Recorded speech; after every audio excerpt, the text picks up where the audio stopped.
Okay, hello everybody. Thanks for joining me on this quick lecture video, finishing up chapter 2. I hope you enjoyed your extra time off this morning. So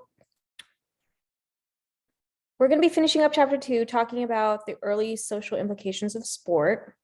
We went through a lot of history on Wednesday, and we got to about the late 1800s. We talked about all those inventions. And so now we're going to finish up with more of the modern times. We're going to sort of go back a little bit, talk about some of the early social implications that were starting to arise just as sports started to become more popular and more pervasive in society. And so talk about that a little bit and then get into sort of the more modern times. In terms of technology and things like that. Okay, so let's get started. So with all these changes happening, right, all these changes in society, we had the Industrial Revolution, we had the technological revolution, we see a lot of social institutions start to change as well. And what I mean by social institutions, I'm talking about the economy, the workforce. A lot of that has shifted. A lot of beliefs have shifted. So in terms of religious beliefs, we're going to see in a little bit that is starting to shift a little bit as well. And then modernization also allowed for socialization, meaning traditional roles to really change as well, right? So we're really veering away from more of the traditional roles that men used to have. And we talked about in class that being a lot of that hard labor type roles that men have been doing for centuries, right? So here we have the cult of manliness in sport. And so this is one of the first things that really started to change, right? So manliness, what do we think of when we think of manliness? We think traits that are strong, or people that are tough and rugged, right? And so the nation's leaders were really afraid of what would happen to the US and Canada if men essentially lost these traits, right? They got soft, so to speak. Would they be able to fight in wars? Would they be able to defend their country if necessary? So these were the real concerns of these top leaders during this time. And they truly, truly believed that men were losing their traits. And so sport became the answer for them. Sport taught competition, right? It was physical so that it was able to really help young people get ready for manhood. And so because sport was seen as this force to make men manly, on the other side of that, of course, women were discouraged from participating in sport, right? We don't want women to become manly. And so women, here we see the start of, men being, sport being a focus for men and not women, essentially banned from women.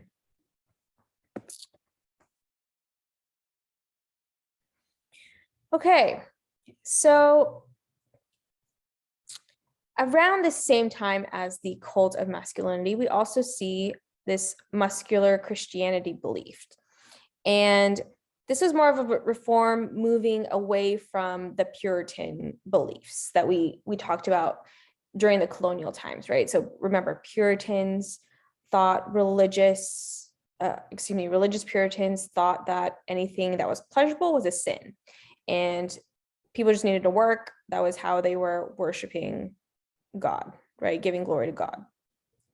And so instead, we have leaders of what was called the movement, the leaders of this movement called the Crusaders, who were actually for physical activity, right? They're pro physical activity. And these religious people said that people who have poor health or not taking care of their physical health were essentially sinning, right? That was what was causing them to not be happy, the cause of human misery, so to speak, according to your book. And so we see this shift in the church, right? Now we believe, like, in order for us to believe that we are doing God's will, we need to be taking care of ourselves physically.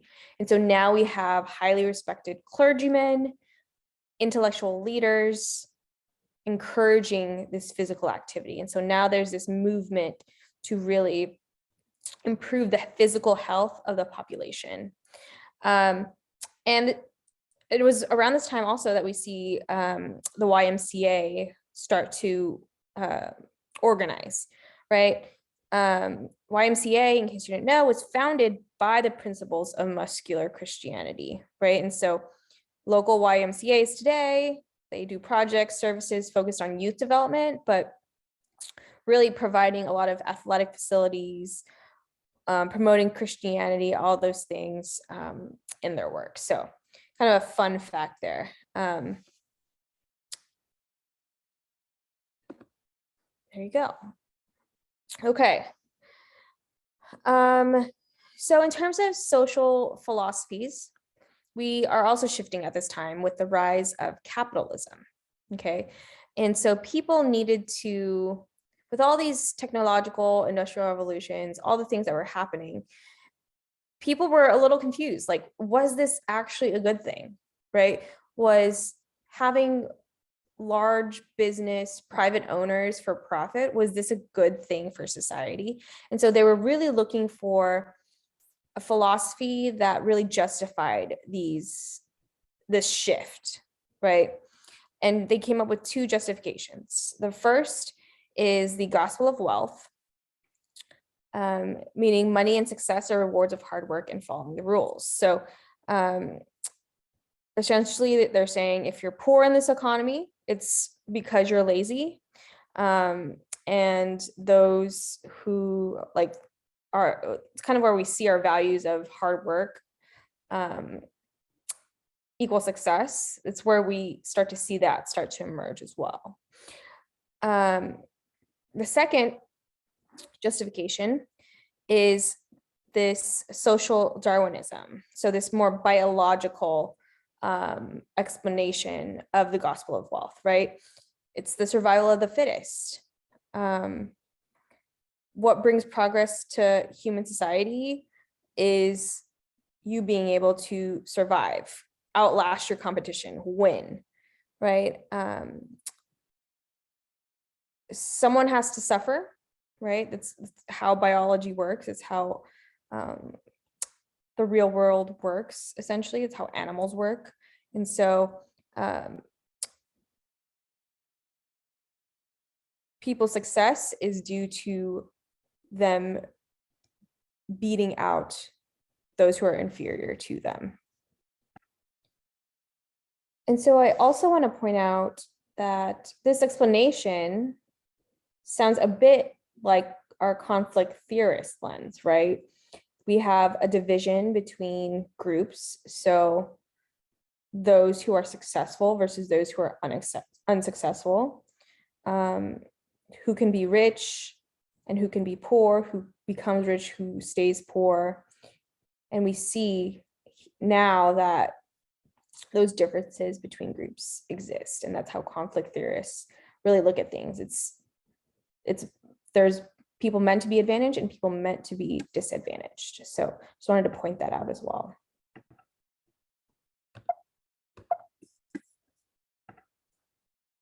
Okay, so now we get into the 20th century, the 1900s.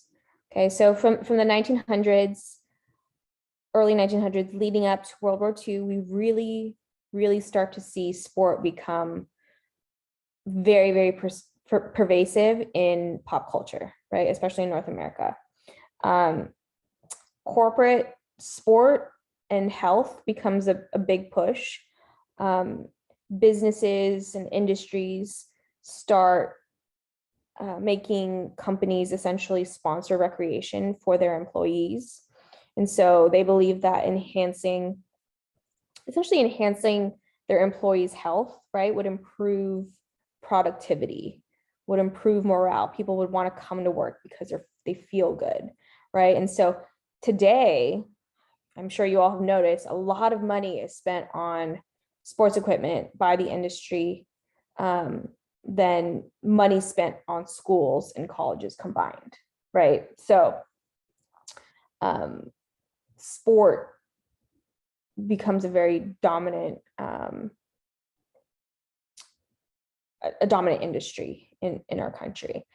We also see obviously improved technology equipment in the 1900s, and then we start to see this integration into the educational school system. And so sport becomes a part of our high schools, a part of colleges. We start to see that interschool play, interscholastic play, which we'll get into interscholastic sport or high school sport later on in the semester, but no other country outside of North America has sport within the education system, which there's pros and cons to that, but we'll get to that later on in the semester. So some of these inventions that we see, transportation dramatically improving due to the internal combustion engine, right? So we have cars now, faster boats and trains, planes, obviously. And so we know what transportation does in terms of allowing people access to sport, being able to travel, being able to compete against each other, spectators being able to travel and support their teams. So we definitely see a lot of that. Communication improves. We have the radio being invented in 1896, and then sport. So it's radio broadcasting obviously starts to become a thing. That was born at around 1920. And so now we get real-time play-by-play accounts of sporting events, right? And then larger, because more people are interested or can hear these play-by-plays, obviously the audiences for sports becomes larger. Same with television, right? People are now spectating from their own homes. And then the internet in the 1980s, and we all know what that does. Instant communication, instant information at our fingertips.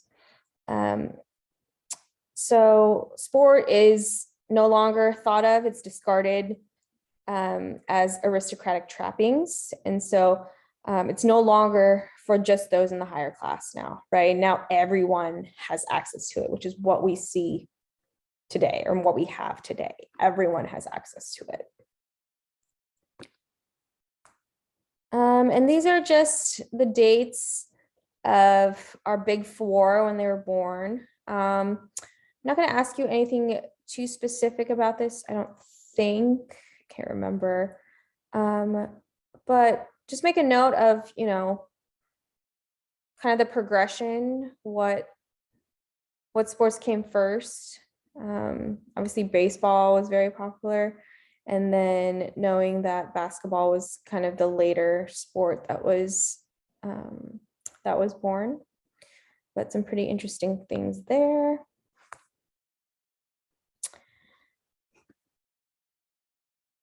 I'm going to skip this. We'll talk about Jim Thorpe. We can talk about Jim Thorpe in another chapter, but we'll talk about him. And so just to summarize, the rise of sport in the United States of America happened drastically, or not drastically, happened through different periods, right? Start early on, even before the colonial times. And so we see that early on, we start to see the makings of why sport is the way it is, right? And so people wanted to do it despite barriers. There were a lot of conditions that had to come into play for organized sport to become a thing, right? So a lot of technology had to happen. People needed to be interested, have the means to play sport. We had a lot of technological innovations. The Industrial Revolution stimulated this rise to modern sport. And then sport became a pervasive part of life in North America by the time we get to the 20th century because of all these things, right?